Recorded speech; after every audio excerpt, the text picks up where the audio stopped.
بسم اللہ الرحمن الرحیم۔ السلام علیکم ناظرین، میں ہوں doctor Muhammad Saleem and welcome to the national narrative.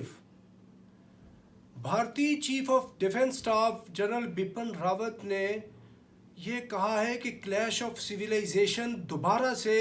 ابھر کے سامنے آئی ہے اور چینی اور مسلم سویلائزیشنز اکٹھی ہو گئی ہیں اور اس وجہ سے ایک خطرہ ہے کلیش آف سویلائزیشنز کا۔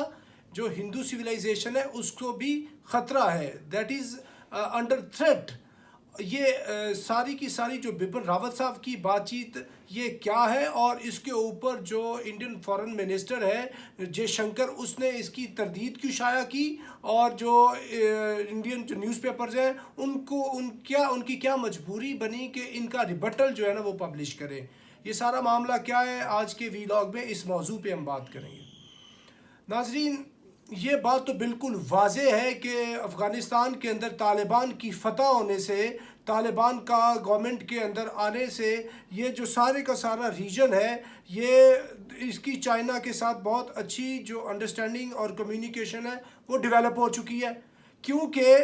افغانستان کے اندر آلریڈی چائنا موجود تھا۔ 2001 سے چائنیز ادھر پروجیکٹس کر رہے تھے، منرلز کے دوسرے پروجیکٹس۔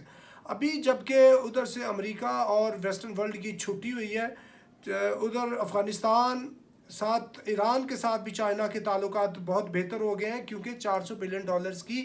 وہ اس نے اس کے ساتھ ایک ٹریڈ اور مختلف پروجیکٹس کی ایک ڈیل کی ہوئی ہے۔ اس کے علاوہ جو ریجن کے دوسرے کنٹریز ہیں، جو جتنی 5 ستانز ہیں، قازقستان، ترکمانستان، تاجکستان، کرغزستان، یہ جتنے ملک ہیں یہ بھی سارے مسلمان ملک ہیں، ساتھ پاکستان ہے۔ تو چائنا جو ہے ان سب کو اکٹھا ساتھ لے کے چل رہا ہے اپنے بیلٹ اینڈ روڈ انیشیٹو میں، اور اس کے آگے سی پیک ہے۔ تو اس سے خطرہ جو ابھی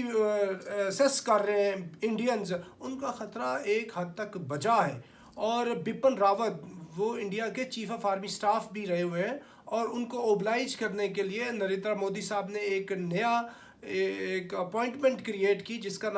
جس میں ان کو چیف آف ڈیفنس سٹاف جو ہے وہ اپوائنٹ کیا گیا، اور انہوں نے سیمینار سے خطاب کرتے ہوئے یہ بات کی ہے۔ یہ بات کوئی ایسے چلتے ہوئے انہوں نے بات نہیں کی، اور بہت سوچے سمجھے طریقے سے انہوں نے یہ بات کی ہے کہ ابھی کلیش آف سویلائزیشنز کا دوبارہ سے خطرہ ہے۔ یہ کلیش آف سویلائزیشن کی ٹرم بیسیکلی افغان رشین وار کے اینڈ کے اوپر سیمول پی ہنٹنگٹن نے یہ جو ٹرم تھی یہ دنیا کو دی۔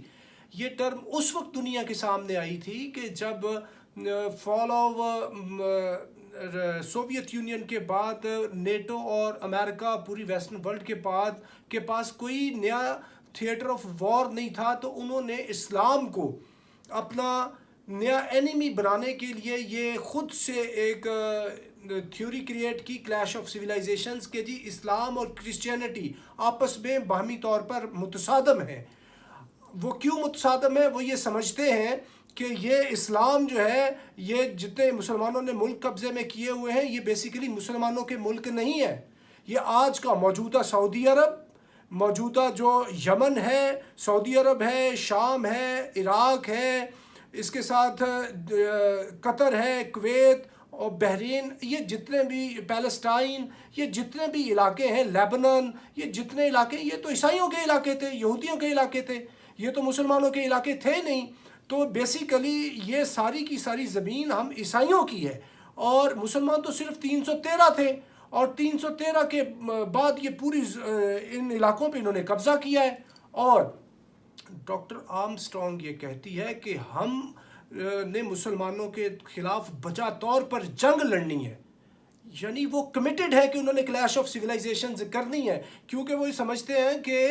یہ جتنا بھی علاقہ تھا یہ عیسائیوں کا تھا، اور ہم نے یہ ری گین کرنا ہے۔ کیسے ری گین کرنا ہے؟ جنگ لگا کے ری گین کرنا ہے مسلمانوں سے۔ تو معاملہ یہ ہے۔ اس کے علاوہ بھی ایک اور بات، یہ اندلوسیہ کے اندر، اسپین کے اندر مسلمانوں نے کوئی قریب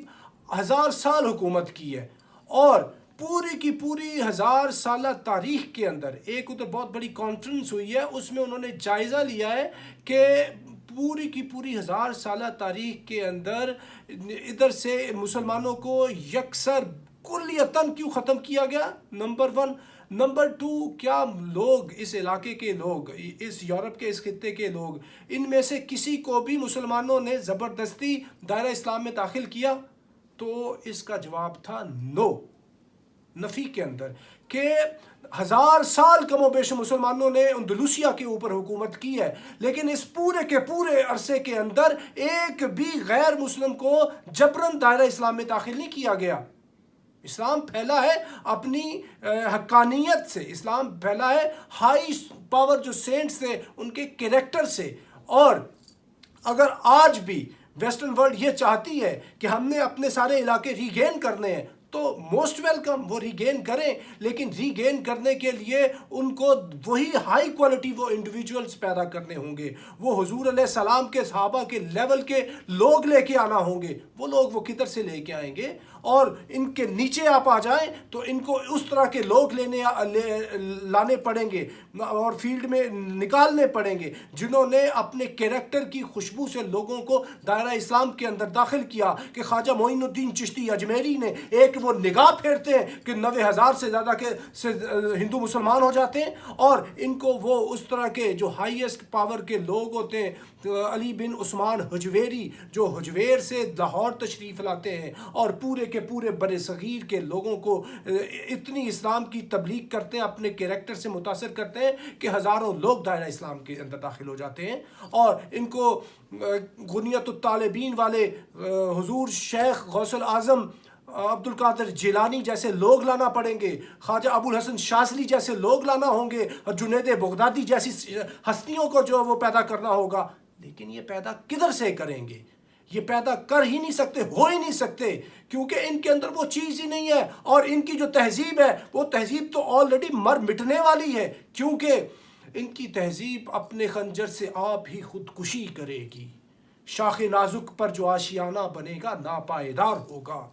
تو ایسی تہذیب سے کس طرح کے ادھر ہائیسٹ لیول کے یہ لوگ پیدا ہوں گے؟ نہیں ہوں گے۔ اور یہ بات تو میں نے آپ کو بتائی کلیش آف سویلائزیشنز کے سلسلے میں عیسائیوں اور مسلمانوں کی باہمی چپکلش کی، کہ وہ مسلمانوں کو ایسے ہی اپنا دشمن بنائے بیٹھے، اور جب کہ مسلمانوں نے کبھی بھی پوری تاریخ کے اندر کسی کو زبردستی اسلام کے اندر داخل نہیں کیا، نہ ہی زبردستی اسلام میں داخل کرنے کا حکم ہے۔ اور یہ جو ہندو ایک مسلمانوں کے اوپر الزام لگاتے ہیں کہ محمود آف غزنہ آیا اور اس نے آ کے ادھر جبرن اسلام کو نافذ کیا، not at all. Mahmud of Ghazna کے ساتھ ساتھ خواجہ لاہور، خواجہ ہند، بادشاہ ہند، خواجہ یہ جو یعنی داتا گنج بخش علی حجویری رحمۃ اللہ علیہ وہ تشریف لائے، انہوں نے لوگوں کو دائرہ اسلام کے اندر وہ داخل کیا۔ اور بڑی بڑی شخصیات ہیں، یہ ہزاروں سینکڑوں کے حساب سے ایسے اولیاء کرام ہیں، اور خواجہ عثمان ہرونی اور کس طرح کے لوگ ہیں وہ آئے، ٹھیک ہے، جنہوں نے اسلام کو پوری دنیا کے اندر وہ پھیلایا۔ اور ابھی آگے چل کے جو بات کی ہے بپن راوت نے، چیف آف ڈیفنس اسٹاف نے، کہ مسلم تہذیب آ گئی ہے in love affair, in an alliance with Chinese civilisation, اور یہ دونوں تہذیبوں نے آپس میں مل کر اٹیک کرنا ہے ہندو تہذیب کے اوپر۔ تو اس سے آپ اندازہ لگائیں کہ ان کے اندر کتنا سائیکلوجیکل فیئر ہے مسلمانوں کا، اور ساتھ ابھی چینیوں کا بھی، کیونکہ جو 62 کی وار ہوئی تھی اس ٹائم شاید اس سینو انڈین وار کے اندر ان کی دھلائی صحیح طریقے سے نہیں ہو سکی تھی، اور یہ چائنیز کی اسیسمنٹ پورے طریقے سے نہیں کر سکے تھے۔ اس لیے اس کے بعد انہوں نے پچھلے 2 سال سے ان کے ساتھ دوبارہ پھٹا کر کے دیکھ لیا ہے، اور چینیوں نے ان کو خوب اچھے طریقے سے ان کو مارا ہے، اور ان کا 40,000 زیادہ سے زیادہ اسکوائر کلومیٹر علاقہ چھین لیا ہے۔ اور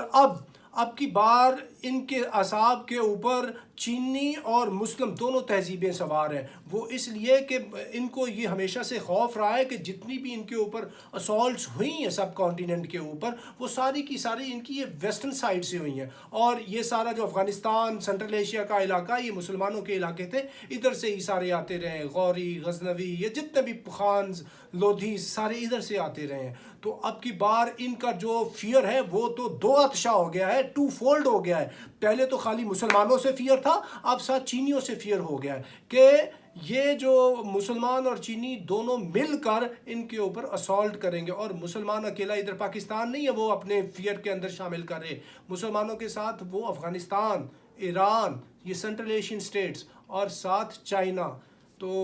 معاملہ یہ ہے، ابھی ایک سوال میں پوچھتا ہوں بپن راوت صاحب سے، جب وہ انڈیا کے آرمی چیف تھے تب وہ بات کرتے تھے کہ ہم نے 2 فرنٹل وار لڑنی ہے، ہم کیپیبل ہیں کہ 2 فرنٹ کے اوپر وار لڑ سکتے ہیں simultaneously against China and Pakistan, and we can give a very tough time to both of these countries. لیکن آن گراؤنڈ ایکچولی ان کا فیئر یہ ہے کہ ابھی چائنا کے پاکستان، افغانستان، ایران اور ان مسلم ملکوں سے تعلقات بہتر ہونے جا رہے ہیں، تو اس کی وجہ سے یہ اتنا زیادہ خوف زدگی کا شکار ہے، اور اس خوف زدگی کے شکار ہونے کے اوپر انہوں نے پوری انڈیا کی جو ملٹری اسٹیبلشمنٹ ہے اس کو الارم کر دیا ہے کہ be ready, you will be taken up by these 2 civilizations, آپ کی سویلائزیشن بھی جو ہے، آپ کا کلچر، آپ کی ساری چیزیں وہ انڈر تھریٹ ہے۔ تو ان سے یہ سوال پوچھا گیا انڈین فارن منسٹر سے کہ یہ معاملہ ہے کیا، تو انہوں نے اس کو نگیٹ کیا ہے کیونکہ یہ انڈیا کی بدنامی کی بات ہے، اور اس کو چھپانے کے لیے کسی طرح کی پورے انٹرنیشنل میڈیا کے اندر کوئی کوریج نہیں ہے۔ لیکن یہ جو چیف آف ڈیفنس اسٹاف ہے یہ کوئی عام بندہ نہیں ہے انڈیا کا، سمجھ لیں کہ انڈیا کی جو آرمی چیف ہے اس سے یہ ابھی ایک